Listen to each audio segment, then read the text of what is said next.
बलात्। फिर उन्होंने वेद वेदांत का घोष किया, वेद ध्वनि की, वेदांत सुनाया, उपनिषदों को सुनाया। वेदांत से तात्पर्य यहाँ पर उपनिषद है। अब सोचिए, हम वेद भी पढ़ रहे हैं, हम वेदांत भी पढ़ रहे हैं, तो अपने ज्ञान और वैराग्य को जगाने के लिए हम तो निरंतर प्रयास कर रहे हैं। अब किसका पहले जागेगा, वो एक बड़ा प्रश्न है, यक्ष प्रश्न है। जितने भी सभासद है, पहले वेद वेदांत, और उसके बाद नारद जी ने बार बार गीता पाठ किया। हमने भी गीता पाठ किया अपने ज्ञान और वैराग्य को जगाने का, और बहुत जोर लगा करके जैसे तैसे जब उन्होंने ये सब सुना तो ज्ञान भी जागा और वैराग्य भी जागा, किंतु पूरी तरह से नहीं जाग पाए, आलस्य में रहे, क्योंकि अभी नारद जी ने स्वयं प्रयास किया था। और बाल जो है एकदम सफेद थे, नेत्रों से देख भी नहीं पा रहे थे, ऐसी दशा थी, और भूखे प्यासे बिल्कुल दुर्बल। और ज्ञान और वैराग्य का भोजन ये नहीं है कि उनको आप पिज्जा बर्गर ला के दो। ज्ञान और वैराग्य का भोजन है आपके द्वारा किया गया अभ्यास, मेरे द्वारा किया गया अभ्यास। ये हम पुष्ट करते हैं ज्ञान और वैराग्य को। देवताओं की पुष्टता तब तक है जब तक हम देवताओं को हविष्य अन्न प्रदान करके पुष्ट करते हैं। यदि हम ही अपने कर्तव्य से च्युत हो जाएंगे तो देवता भी च्युत हो जाते हैं, और देवता को भी जो है फिर वो तो शक्ति नहीं प्राप्त हो पाती, जो शक्ति के वो अधिष्ठात्री देवता है। वो अपना कार्य तो कर लेते हैं, लेकिन हमारे ऊपर फिर कृपा नहीं कर पाते। उसी समय आकाशवाणी भी, जब नारद जी ने देखा कि इनकी अवस्था कैसे दूर हो, तो उसी समय एक आकाशवाणी भी कि हे मुनि, खेद मत करो, तुमने जो भी कर्म किया है यहाँ पर, यह निष्फल नहीं होगा। हे देवर्षे, इसके लिए तुम एक सत्कर्म करो, वह कर्म तुम्हें संत शिरोमणि महानुभाव बताएंगे। अब एक कर्म करो, इन दोनों को जगाने के लिए एक कर्म करो। और कर्म कैसे करेंगे? इस कर्म से क्या होगा, भक्ति का तो सर्वत्र प्रसार हो जाएगा, और ज्ञान और वैराग्य दोनों की नींद भी चली जाएगी। इस तरह से तुम्हें एक कर्म करना होगा। जब नारद जी ने आकाशवाणी को सुना तो आकाशवाणी में गुप्त रूप से जो बात की वह यह नहीं बताया कि कौन सा साधन किया जाए। अब आकाशवाणी से पूछा कौन सा साधन, आकाशवाणी ने ये नहीं बताया। अब सूत जी कहते हैं, सूत जी आगे जो है यहाँ पर वक्ता है कथा के, सूत जी कहते हैं तब ज्ञान वैराग्य दोनों को वहीं छोड़कर नारद मुनि वहां से चले गए, और प्रत्येक तीर्थ में जाकर मार्ग में मिलने वाले हर एक मुनिगणों से साधन पूछने लगे कि ऐसा कौन सा साधन है जिससे कि ये जो ज्ञान और वैराग्य है ये अपनी युवावस्था को प्राप्त हो जाए, और भक्ति की जो दशा हो गई है वह भक्ति भी अपने यौवन को प्राप्त हो जाए। तो जब तक ये तीनों नहीं जगाए जाएंगे तब तक इस संसार का लाभ नहीं होने वाला। अब उन्होंने कहा कि मैंने वेद ध्वनि भी की, गीता पाठ भी किया, वेदांत भी पढ़ा, दोनों के दोनों खड़े तो हो गए, अंगड़ाइयां तो लेने लगे, लेकिन फिर भी जगाए नहीं जा सके। और अब इनके जगाने का कोई उपाय नहीं है, और उपाय भी कैसा, जो स्वयं नारद जी को ज्ञान नहीं जिस उपाय का। ऐसा कोई उपाय तो अवश्य है, क्योंकि उपाय इसलिए है कि आकाशवाणी ने बताया है, लेकिन नारद जी स्वयं नहीं जानते कि वह उपाय क्या है। इस प्रकार जिन जिन ऋषियों से नारद जी ने पूछा, उन्होंने कहा कि निर्णय करके यही कहा कि यह बहुत दुस्साध्य प्रश्न है, ऐसा क्या किया जाए कि जिस कारण से कि ये दोनों जो है फिर से पुष्टता को प्राप्त हो जाए।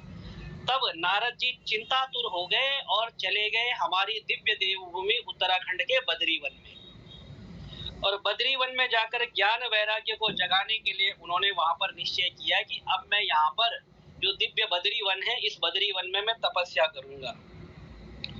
और जैसे ही उन्होंने ऐसा अपना किया तो करोड़ों सूर्यों के समान जो तेजस्वी सनकादि मुनीश्वर, सनत सनंदन सनत कुमार वे नारद जी को मिले और नारद जी से कहने लगे, नारद जी ने, मुनिश्रेष्ठ नारद जी ने कहा, नारद उवाच इदानीं भूरि भाग्येन भवद्भिः संगमो भवत् कुमारा ब्रुवतां शीघ्रं कृपां कृत्वा ममोपरि। आप लोगों से मेरा समागम हो गया है, तो आप मुझे बताइए, आप बड़े विद्वान, बुद्धिमान और हर तरह के पापों से रहित बताए जाते हैं, तो एक काम कीजिए, आप मुझे उपाय बताइए जिससे कि भक्ति, ज्ञान और वैराग्य तीनों को लाभ, तीनों की अवस्था पुनः प्राप्त हो जाए। तो उन्होंने कहा कि हे नारद जी, अभी आप जहाँ पर खड़े हो ये बद्री वन है।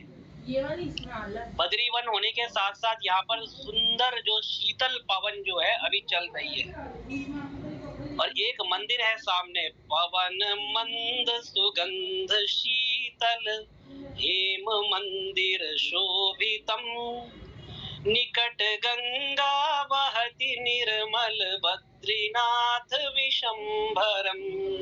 अब तुम भगवान बद्रीनाथ के बद्री वन में आ गए हो, तो यहाँ पर एकमात्र एक उपाय है जो भक्ति, ज्ञान और वैराग्य तीनों की पूर्वावस्था को वापस दिला सकता है। तो सनकादि ऋषियों ने कहा कि हे देवर्षि, आप चिंता ना करें, उनके उद्धार का एक सरल उपाय विद्यमान है। जो नारद जी का प्रश्न था कि उनके उद्धार का उपाय क्या है, जो कहीं उनको नहीं मिल रहा था, अब सनकादि जो ऋषि कुमार थे उन्होंने कहा कि ऐसा एक उपाय है।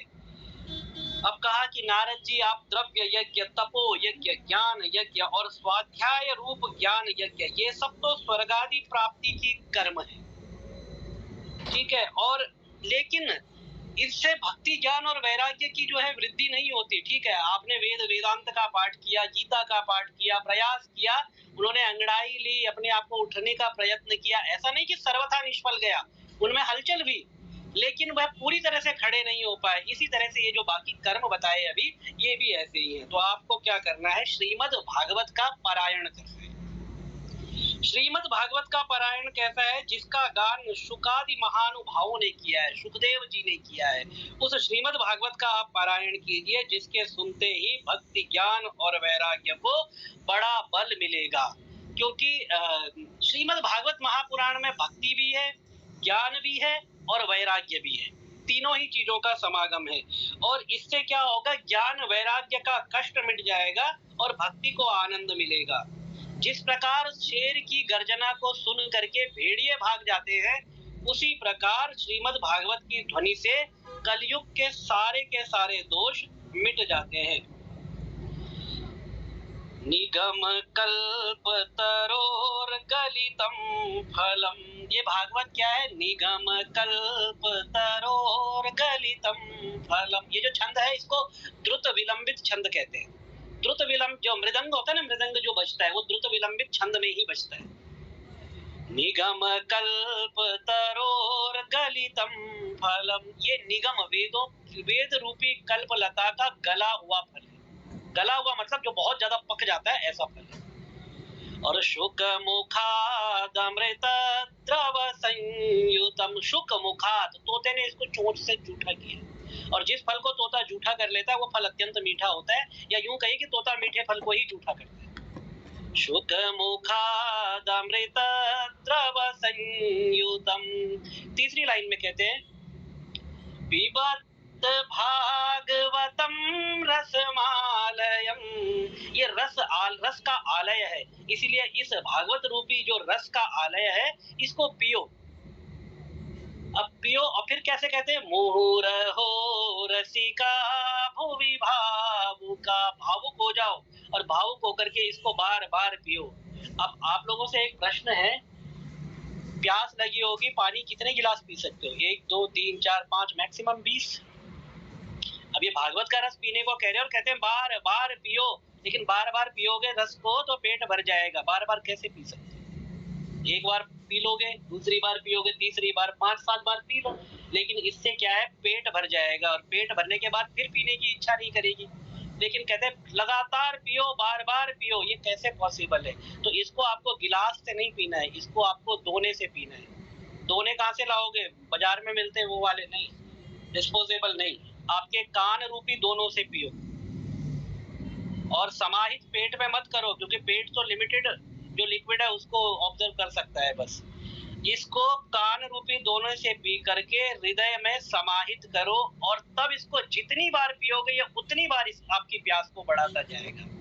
मुहुरहो रसिका भुवि भावुका, और आप धीरे धीरे रसिक होते जाएंगे, क्योंकि रसिक कन्हैया भी है। इस तरह से नारद जी ने भक्ति का ये जो दुख था, इस दुख के दूर करने का जो उद्योग किया और उसको भक्ति को जा करके बताया। अब कहते हैं भक्ति के कष्ट की निवृत्ति। भक्ति के कष्ट की निवृत्ति किस प्रकार हुई? नारद उवाच ज्ञान यज्ञम करिष्यामि शुक शास्त्र कथोज्वलम भक्ति ज्ञान विरागाणाम स्थापनार्थम प्रयत्नतः कुत्र कार्यो मया यज्ञः स्थलं तद्वाच्यतामिह महिमा शुक शास्त्रस्य वक्तव्यो वेद पारगै कियद्भिर्दिवसैः श्राव्य। कई सारे प्रश्न एक साथ पढ़ रहा हूँ। श्रीमद् भागवती कथा को विधिस्तत्र कर्तव्यो ममेदं ब्रुवतामितः।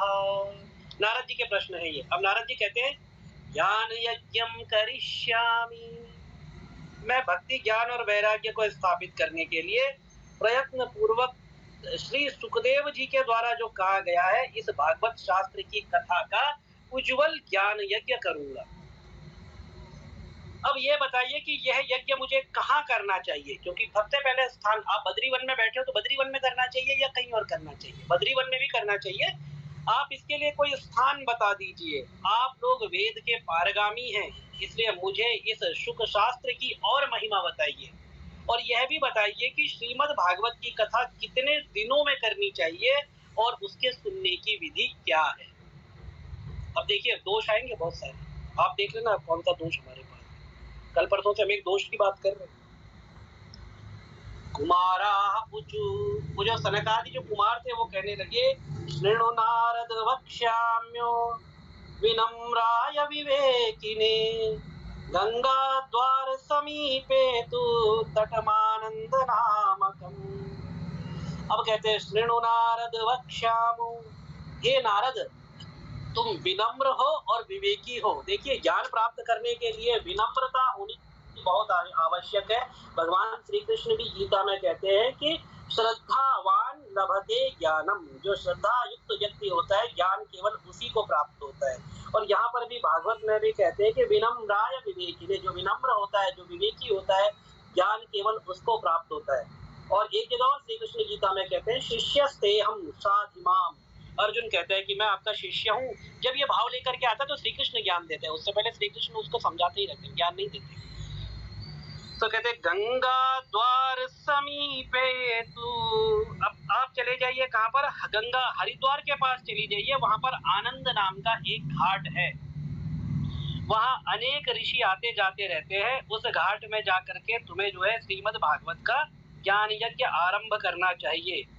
और भक्ति भी अपनी आंखों के सामने निर्बल और जरा जीर्ण पड़े हुए अपने पुत्रों को वैराग्य को लेकर वहां आ जाएगी, अपने ज्ञान और वैराग्य को लेकर के भक्ति भी वहां आ जाएगी। जब तुम भागवत कथा का प्रारंभ करोगे तो ज्ञान और वैराग्य को लेकर के भक्ति भी वहां स्वयं आ जाएगी, क्योंकि जहां जहां आप पहुंच जाते हैं वहां कानों में कथा के शब्द पढ़ने से ये तीनों तरुण हो जाएंगे। जैसे ही इनकी आप पहुंच जाएंगे, आप कथा का प्रारंभ करेंगे और जब जब लोगों के कानों में कथा के शब्द पढ़ते जाएंगे वैसे वैसे भक्ति ज्ञान और वैराग्य ये तीनों अपनी तारुण्य अवस्था को फिर से प्राप्त होते जाएंगे। अब भागवत का पान करने के लिए नारद जी तुरंत भागवत कथा करने के लिए गंगा तट पर चले गए। जिस समय वे तट पर पहुंचे तो भूलोक देवलोक और ब्रह्मलोक सभी जगह इस कथा का हल्ला मच गया कि नारद जी कथा कहने वाले हैं, नारद जी कथा करने वाले हैं। श्रीमद् भागवती पीयू पानाय रसलम पटा धावन्तोऽप्याययुः सर्वे प्रथमं ये च वैष्णवा।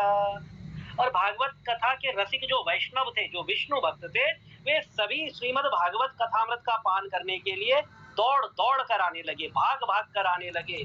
अब कौन कौन आए देखिए भागवत की कथा सुनने के लिए। ये जो सहज ही अचानक आदरणीय हमारे वरिष्ठ सभासद सुशील कुमार दत्ता जी के कहने से जो हमें प्राप्त हो गया है, ये सहज ही प्राप्त नहीं हुआ है, ये बड़े बड़े देवताओं को प्राप्त नहीं होता है। अब देखिए कौन कौन आए कथा सुनने के लिए। भृगु, वशिष्ठ, च्यवन, गौतम, मेधातिथि, देवल, देवराज, भगवान परशुराम, ब्रह्म ऋषि विश्वामित्र, शाकल, मार्कंडेय, दत्तात्रेय, पिप्पलाद, योगेश्वर व्यास, पराशर, छाया, शुक, जाजली, जन्नू आदि सभी प्रधान मुनिगण अपने शिष्यों, पुत्रों और अपने कुटुंब के साथ, अपनी स्त्रियों के साथ वहां कथा के श्रवण के लिए आ गए। इसके सिवा वेद, वेदांत, मंत्र, तंत्र, सहस्त्र 17 पुराण और छहों शास्त्र भी मूर्तिमान होकर के वहां बैठ गए। तो समस्त संसार का जो ज्ञान था पुस्तकों के रूप में वह भी मूर्तिमान होकर के वहां बैठ गया कि हमें श्रीमद् भागवत की कथामृत आज हमें अमृत पान करने को मिलेगा। इतने ही लोग नहीं आए, गंगा आदि सभी नदियां, पुष्कर आदि सभी तीर्थ, कुरुक्षेत्र, हरिक्षेत्र, दंडक वन, हिमालय, देव, गंधर्व, दानव और सब के सब ये कथा सुनने के लिए वहां पहुंच गए और कथा सुनाने के लिए दीक्षित होकर के सनकादि नारद जी के दिए हुए श्रेष्ठ आसन पर विराजमान हो गए। अब नारद जी कथा नहीं करेंगे, नारद जी ने कथा का आयोजन करा दिया और जो सनकादि ऋषि थे उनको नारद जी ने एक आसन दे दिया कि कथा तो आप ही के द्वारा की जाएगी। देवता वंदना करने लगे, श्रोताओं में वैष्णव, विरक्त, सन्यासी सभी लोग आकर के कथा सुनने लगे। देवता लोग, अब देखिए सिचुएशन क्या है, जैसे हम चलते ना कहीं रास्ते में कथा हो रही, 2 मिनट अपनी गाड़ी रोक लेते हैं, वहां पे 2-4 कोई प्रसंग अच्छा चल रहा हो तो सुन लेते हैं। देव लोग भी अपने विमानों पर चढ़ करके, कोई कहीं जा रहा होगा, कोई कहीं जा रहा होगा, रुक करके कथा को सुनने लगे। देवताओं ने ट्रैफिक लगवा दिया वहां पर। कथा ट्रैफिक आज ही नहीं लगवाती है, पहले के टाइम में भी लगवाती थी। बड़ा ट्रैफिक जैम हो गया वहां पर और वहां बैठे हुए लोग कल्प वृक्षों से पुष्प वृष्टि करने लगे कि श्रीमद् भागवत की कथा होने वाली है। इस प्रकार पूजा समाप्त होने पर लोग एकाग्र चित्त हो गए। सनकादि ऋषि महात्मा नारद को श्रीमद् भागवत महात्म्य को स्पष्ट करके सुनाने लगे। श्रीमद् भागवत महात्म्य जो हम सुना रहे हैं वो ये वही है। यह जीव तभी तक अज्ञानवश इस संसार चक्र में भटकता है जब तक क्षण भर के लिए भी कानों में ये जो शुक शास्त्र है इसकी कथा नहीं पड़ती। एक बार यदि व्यक्ति के कानों में ये शुक शास्त्र की कथा पड़ जाए तो उसके बाद वह अपने सभी पापों से मुक्त हो जाता है। बहुत से शास्त्र और पुराण आप सुनते रहिए, उससे कोई लाभ नहीं है, सर्वथा भ्रम ही बढ़ता है। एकमात्र भागवत शास्त्र ऐसा है जिसको सुनने से आपको वास्तविक सत्य की प्राप्ति होती है, तथ्य की प्राप्ति होती है और सारे पापों का नाश हो जाता है। इसके अंदर क्या क्या पढ़ेंगे आप? इसके अंदर ओमकार, गायत्री, पुरुष सूक्त, तीनों वेदों का सार, श्रीमद् भागवत, ओम नमो भगवते वासुदेवाय, श्री कृष्ण गोविंद हरे मुरारे, हे नाथ नारायण वासुदेवा, सच्चिदानंद रूपाय विश्वोत्पत्त्यादि हेतवे तापत्रय विनाशाय श्री कृष्णाय वयं नुमः। भगवान सूर्य, प्रयाग, संवत्सर का काल, गौ, तिथि, तुलसी, वसंत ऋतु, भगवान पुरुषोत्तम, सब में इनमें ये सारा का सारा वर्णन जब आपको यहाँ पर प्राप्त होगा तो उसके बाद इन चीजों में और आपके ज्ञान में कोई भेद नहीं रह जाएगा। अब ये भागवत के पाठ की बात करते हैं तो कहते हैं कि भागवत का नित्य पाठ करना, भगवान का चिंतन करना, तुलसी को सींचना, गौ की सेवा करना, ये चारों के चारों कार्य बिल्कुल समान हैं। फिर से रिपीट कर रहा हूँ, नित्य भागवत का पाठ करो या फिर भगवान का चिंतन करो, तुलसी के पौधे को जल दो या फिर गाय की सेवा करो, ये चारों कर्म एक समान बताए गए हैं श्रीमद् भागवत के द्वारा। उक्तम भागवतम नित्यम कृतं च हरिचिंतनम तुलसी पोषणम चैव धेनूनां सेवनम समम। जो व्यक्ति अंत समय में श्रीमद् भागवत का वाक्य सुन लेता है उस पर प्रसन्न होकर के भगवान उसे वैकुंठ धाम दे देते हैं। जो पुरुष इसे सोने के सिंहासन पर रख करके विष्णु भक्त को दान करता है वह अवश्य ही भगवान का सायुज्य प्राप्त करता है। जिस दुष्ट ने अपनी सारी आयु के चित्त को एकाग्र करके जीवन भर कभी श्रीमद् भागवत का रसास्वादन नहीं किया उसने तो समझ लो अपने जीवन को ही बेकार कर दिया। जिसने भागवत के आधे श्लोक को भी नहीं सुना, जिसने एक श्लोक को भी नहीं सुना, जिसने भागवत शास्त्र की महिमा नहीं सुनी, उसने अपने जीवन को बेकार कर दिया। पृथ्वी के भारत स्वरूप उस पशुतुल्य मनुष्य को धिक्कार है जो स्वर्ग लोक में देवताओं में प्रधान इंद्रादि कहा करते हैं। इंद्र भी ऐसा कहते हैं, जिसने इस पृथ्वी पर रह करके 350 रुपए की बुक अपने घर में ला करके नहीं रखी, उसके एक आधे श्लोक का अपने जीवन में पाठ नहीं किया, उसका समस्त जीवन बेकार। और यदि वह अपने आप को वैष्णव कहता है तो हाँ, ट्रैक चेंज कर रहे हैं हम।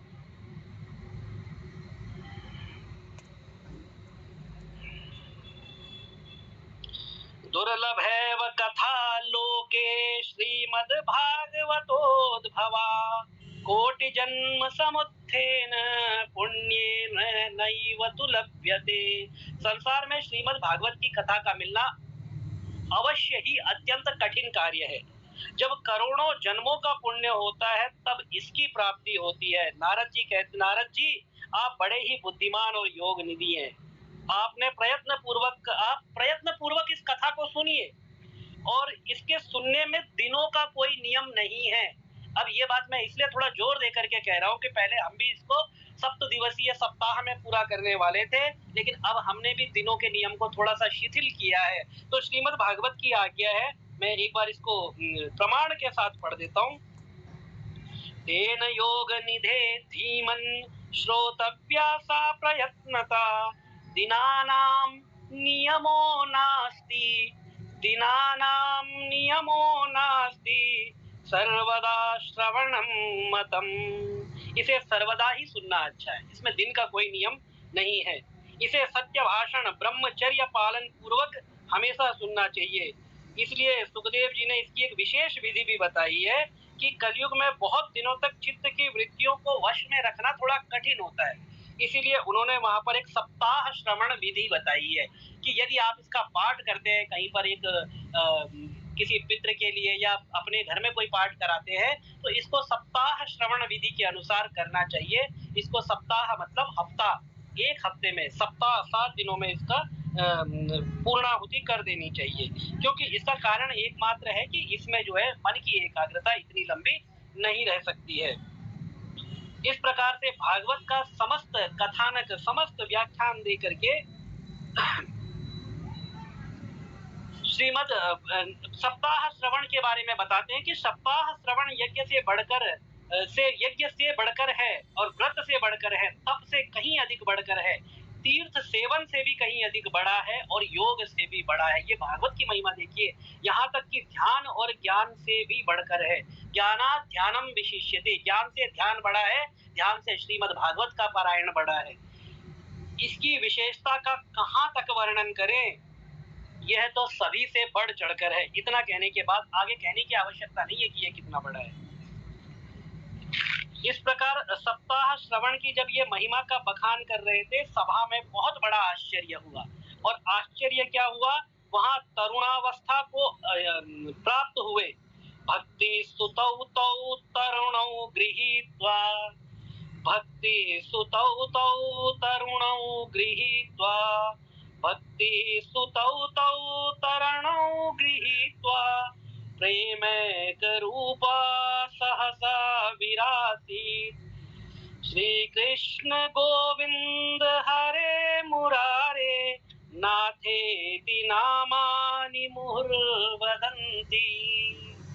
वहां पर तरुणावस्था को प्राप्त हुए अपने दोनों पुत्रों को साथ में लेकर के भक्ति आ गई। अब भक्ति के दोनों पुत्र अपनी यौवनावस्था को प्राप्त हो चुके हैं और बार बार उनके मुंह से क्या निकल रहा है, श्री कृष्ण गोविंद हरे मुरारे, हे नाथ नारायण वासुदेव। उनके मुंह से सिर्फ यही निकलता है नाम। अकस्मात भक्ति वहां पर प्रकट हो गई।